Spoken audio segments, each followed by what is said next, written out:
social justice, racism, fatherlessness, sex trafficking, climate change, income inequality, poverty. You know, in the Old Testament, God said this: He has shown you, O man, what's good, and what does the Lord require of you? To do justice, and to love mercy, and to walk humbly with your God. This biblical passage underscores the centrality of justice and concern for those who are less fortunate. As we're becoming informed influencers in our generation and unafraid to speak up charitably and courageously on the major issues of our day, we're going to advance God's agenda for social justice in our generation. And notice I said God's agenda, because there's a lot of human agendas in the sphere that don't align with God's will.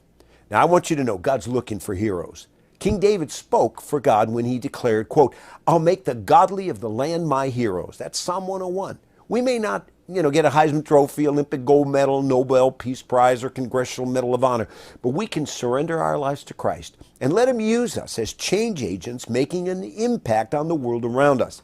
In our time, there are silent screams of 57 million unborn babies who've lost their lives to abortion on demand.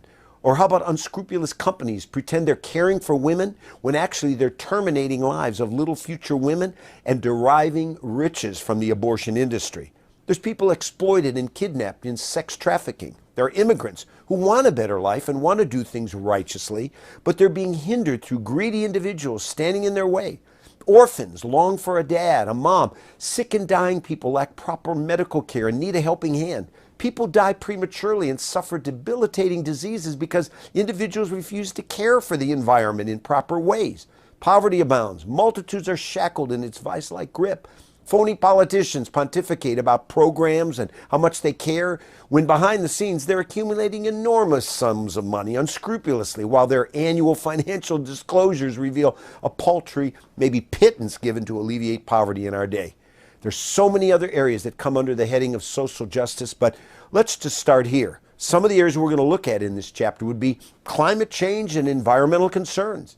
How about orphan justice?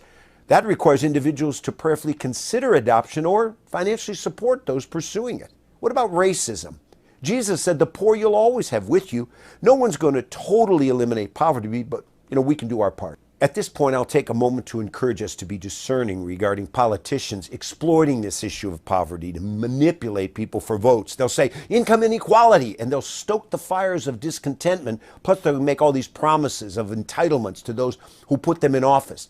Many of these ambitious office seekers are very rich, and they try to project an image of compassion and cover up their unscrupulous conduct behind the scenes.